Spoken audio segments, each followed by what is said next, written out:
क्या आप जानते हैं दुनिया में लोग पैर की उंगलियों पर अंगूठी कहाँ पहनते हैं?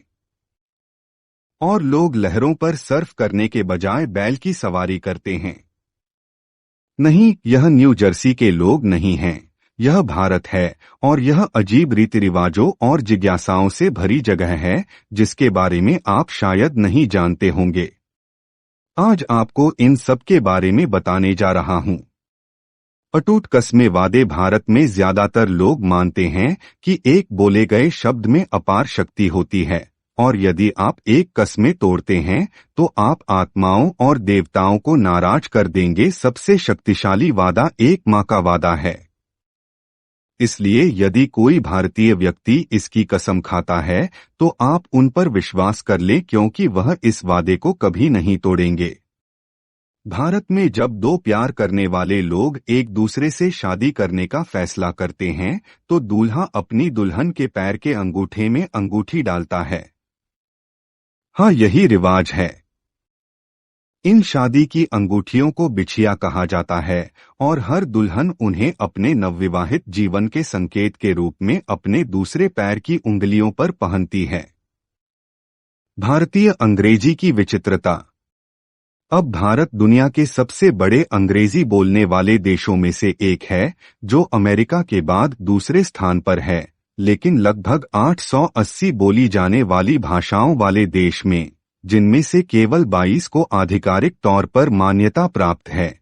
इसमें कोई आश्चर्य की बात नहीं है कि भारतीय अंग्रेजी कभी-कभी आपके कान में अजीब लग सकती है। यदि कोई व्यक्ति आपसे अजीब यार शब्द के साथ बात करना शुरू कर देता है तो चिंता न करें। अरे यार कहने का यह सिर्फ भारतीय तरीका है। प्लास्टिक सर्जरी का जन्मस्थान। भारत के सबसे पवित्र ग्रंथों में से एक है जो आज तक सर्जनों और चिकित्सा विशेषज्ञों को चकित करता है। इसे सुश्रुत संहिता कहा जाता है और यह आयुर्वेद के भारतीय अभ्यास का एक मौलिक हिस्सा है। इसे प्राचीन भारतीय सर्जन सुश्रुत ने 1000 ईसा पूर्व और 500 ईसा पूर्व के बीच कहीं लिखा था। अविश्वसनीय रूप से जटिल सर्जिकल प्रक्रियाओं का वर्णन करता है।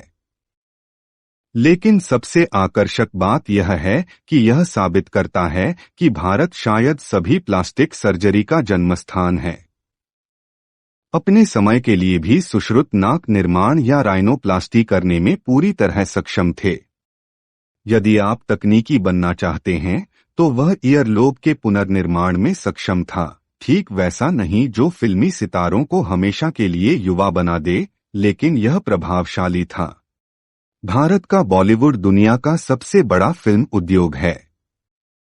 नहीं, हॉलीवुड शीर्ष पर नहीं है। बॉलीवुड हर साल लगभग 1200 फिल्में रिलीज करता है। यह हॉलीवुड की तुलना में दोगुना है। और अगर आप भारत में एक्टिंग करियर शुरू करना चाहते हैं तो आपको गाना और डांस करना आना चाहिए। चूंकि अधिकांश फिल्में संगीत का निर्माण करती हैं, इसलिए संगीत के लिए यह जुनून भारतीय पारंपरिक नृत्य और लोक कथाओं की गहरी प्रशंसा से उपजा है। इसके अलावा यह कोई रहस्य नहीं है कि बॉलीवुड 1920 से 1950 के दशक के हॉलीवुड कार्यों से प्रेरित था। उन बॉलीवुड संगीत में से कई बॉम्बे से थे, जहां एक प्राचीन भारतीय किंवदंती के अनुसार शक्तिशाली और पूज्य योद्धा संत करणी माता ने अपने सौतेले बेटे लक्ष्मण को दुखद रूप से खो दिया जब वह गलती से एक तालाब में गिर गया और डूब गया। करणी माता इतने दुख में थीं कि उन्होंने देवताओं से भीख मांगी कि वे उन्हें अच्छी तरह से बचाएं, लेकिन एक शर्त पर, उनके सभी नर बच्चे चूहों के रूप में पुनर्जन्म लेंगे। उन निराले देवताओं का क्या अनोखा सेंस ऑफ ह्यूमर है। यही कारण है कि देशनोक में करणी माता को समर्पित मंदिर चूहे के मंदिर के रूप में जाना जाता है। यहाँ आप पूरी तरह से चूहों से ढके एक विशाल हॉल से गुजर रहे हैं, लेकिन यहाँ के लोग इन पवित्र लंबी पूंछ वाले कृंतकों के साथ अपना भोजन साझा करने के लिए खुश हैं। मंदिर में दुर्लभ सफेद चूहों को खाना खिलाना एक विशेष सम्मान की बात है। उन्हें करणी माता और उनके बेटे का असली अवतार माना जाता है।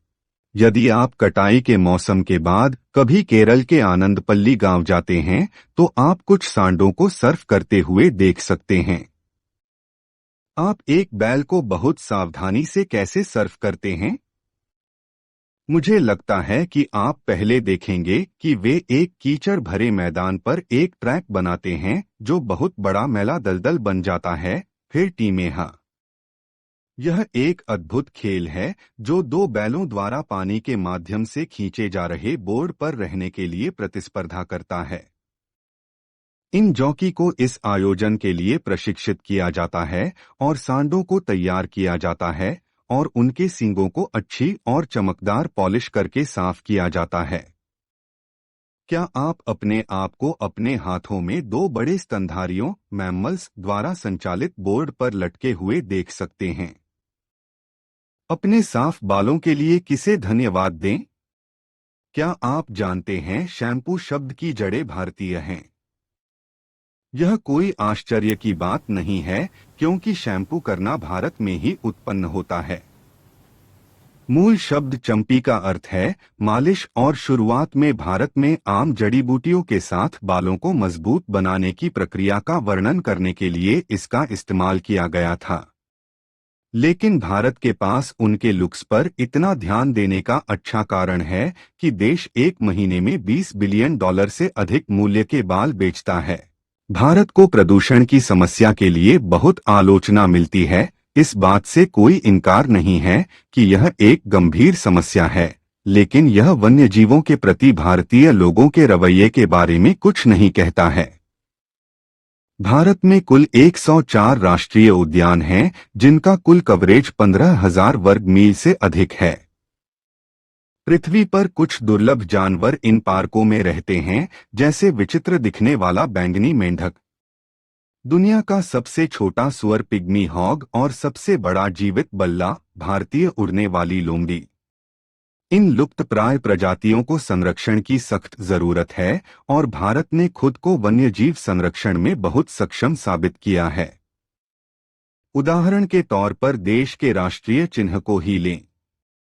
2010 में दुनिया में केवल 1,700 और 1,900 के बीच बंगाल टाइगर बचे थे, लेकिन अब उनकी संख्या 2,200 के आसपास हो गई है। बंगाल टाइगर को अभी भी लुप्तप्राय माना जाता है, भले ही यह संख्या के मामले में सबसे बड़ी बाघ प्रजाति है। इस वीडियो को देखने के लिए धन्यवाद। एक लाइक देना न भूलें, इसे अपने दोस्तों के साथ शेयर करें